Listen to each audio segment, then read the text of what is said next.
YouTube, guess what? It's Morphin time!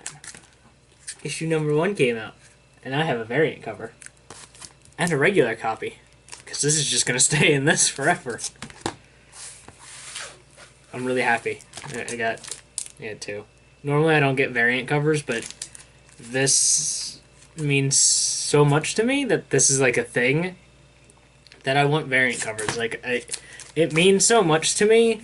I have framed and hung up issue 0. My Green Ranger issue 0 is just hung on my wall, not signed yet, but I plan on getting it signed this year when I go to Wizard World Philly. In some capacity, I will have Jason David Frank sign that. It's going to be amazing. So, let's get into this book. We're going to use the regular copy to flip through.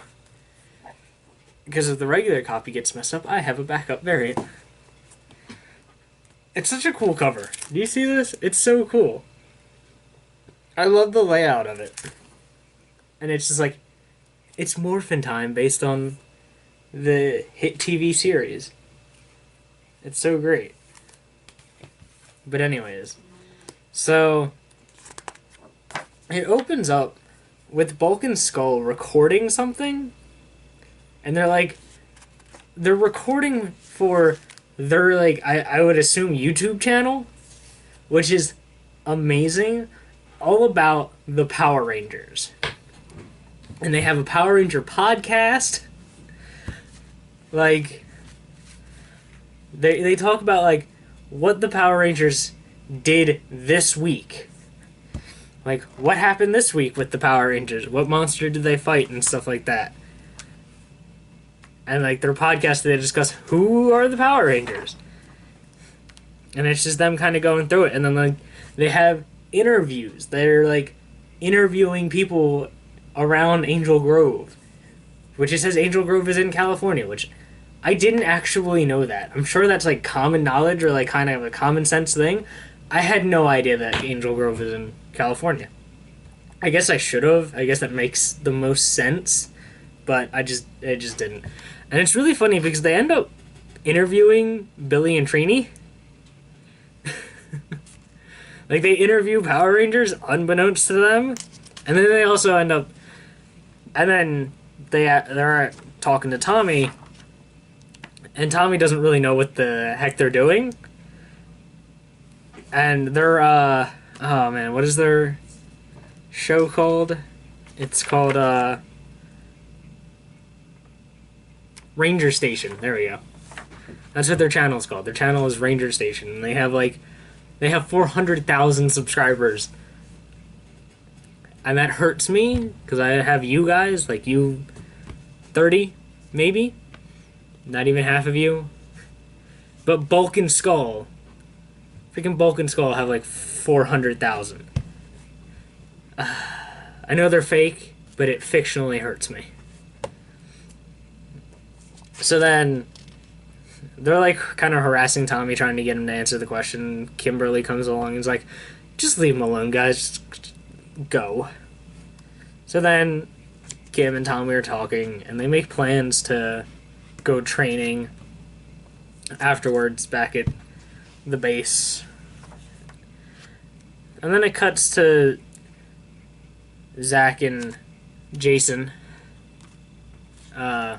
in class, and Zach's asleep in class, and Jason's trying to wake him up, and then the teacher catches him sleeping, and then Jason tries to stand up for Zach, and the teacher's like, well, you both can go to detention. Like, stereotypical 90s teacher kind of a thing. Like, most teachers are, like, reasonable, but, like, that's a very 90s stereotype of a teacher. So then they're in lunch, talking about how they ended up with detention. And Trini and Billy, after school, are going to go find out what happened with the Dragon Zord in the issue 0.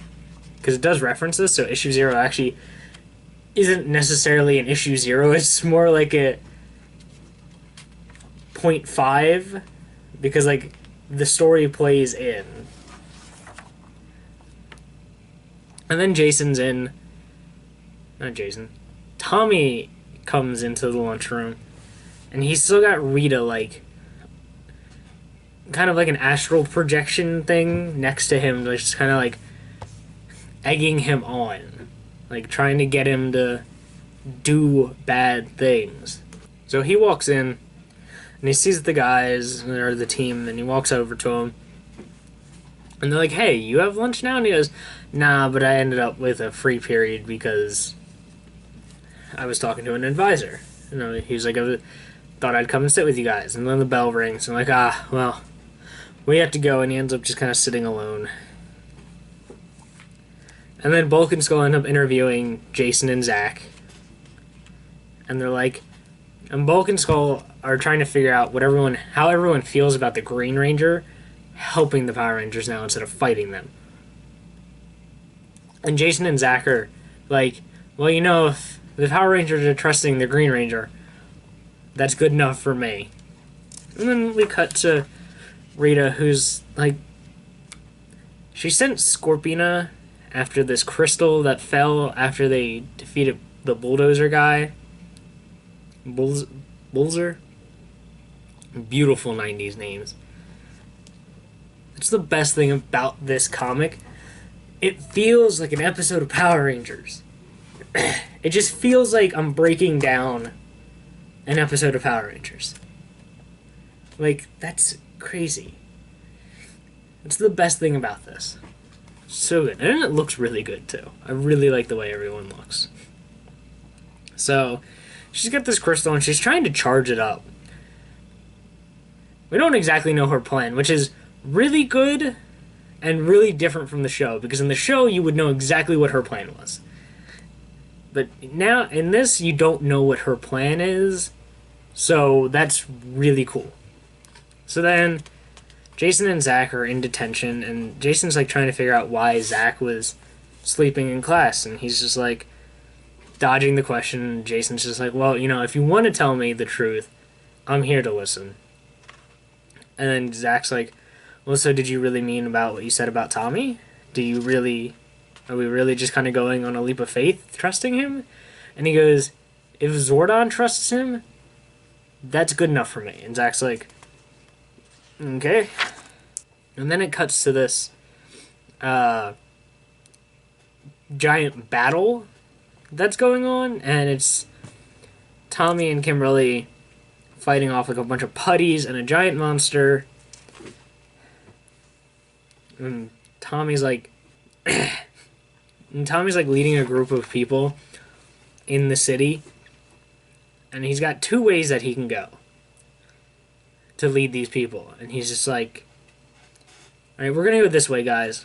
And the people are like, okay, and they go and they get ambushed by putties and the people die. And that's when kind of like Rita shows up and she's like, you failed them, you're always gonna fail. And then, like, they teleport out of the training simulation, because it was just a training simulation, and Zordon tells him, you were supposed to fail that. It was a no-win situation. You failed no matter what you did. Because if you had went the other way, the giant monster would have crushed them. And you. So, Tommy's just like, yeah, I'm going to run that again. And Kimberly's like, you don't have to. And he's just like, I want to. I know we had plans to go and get coffee or whatever, but I'm just going to run this again. I'm going to keep training. And she's like, sure, that's cool, I guess. And then you see Tommy shows up at his house, and he's just kind of like thinking about what Bulk and Skull asked him earlier about, like, what do the Power Rangers mean to him since he's like the new guy in town? And he's just kind of like, what do the Power Rangers mean? And then all of a sudden, a blade comes across his neck. And Scorpina's just like, it doesn't matter because you're going to die anyways. And then, to be continued. And then we had the backup of the ongoing adventures of Bulk and Skull, just like in issue 0. In issue 0, there was like 3 Power Ranger, or like, I think 3 related backups, or 2. There's only the one. It's just Bulk and Skull. The ongoing adventures of Bulk and Skull. And like they're sitting in Ernie's bar. Like, Ernie, why don't we get anything for free? Like all those, like the color coordinated dweebs. And Ernie's just like, well, maybe because they actually clean up the community instead of just sit around begging for free shit. And then the Power Rangers are fighting a giant monster, and Bulk and Skull are like, or Skull Bulk is like, I have an idea. Let's go, Skull. And their idea is they steal a van, it looks like, and they're headed towards the giant monster. And the plan is to finish off the monster somehow once the Power Rangers get him like right on the ropes. And they see this guy standing in a trench coat and one of those those like ruffled fedora hats and stuff. And they're like, hey, we should ask him for directions. And they end up hitting a light post right above the guy, and it comes down and hits him in the head, and it turns out to be a putty. And then that's where that short ends. Like, it's 2 pages. This is Ongoing Adventures of Bulk and Skull. They now have a putty. So, and then really cool in the back, it shows like all the potential like variants that there might be. And there's a lot of really cool ones. This issue's great, and I really love that the story is just like, the Rangers just got Tommy. Like, he's a really new addition to the team, but he's still got like this connection to Rita, and like, he hasn't told anyone. And like, the team's still trying to figure out whether they can trust, or like how much they can trust him and stuff. It's really cool, and I really like this, and I really like where the story is potentially headed, which is, you know, eventual betrayal and then retrust of Tommy, and then eventually he'll become the White Ranger. I mean, we've all seen the show. Not really spoilers. But yeah, so definitely, if you like the Power Rangers, I said it on issue 0, and I'll probably keep saying it for every issue, if you like the Power Rangers, if you liked the Mighty Morphin Power Rangers, pick up this series. Or download it, buy it online, something, support it. Because it's really great, and it feels like you're watching the Power Rangers, except, you know, you have to read. It's whatever. But it's really cool, it looks really great, and I'm in love with it. And I'll probably, like, continue buying variant covers for every issue. I don't know if there's a variant for every issue. It probably won't be, but I would buy I'd buy at least one variant for every cover. Because I really love this book. And I really love that, like, the main kind of focus is the Green Ranger. Because he is my favorite.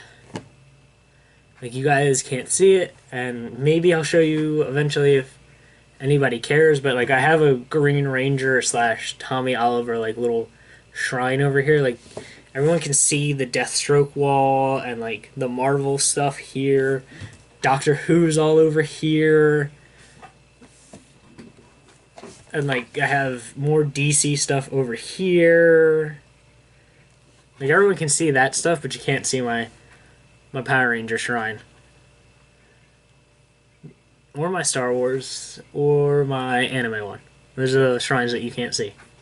Not because I won't show you, but just because they're off camera.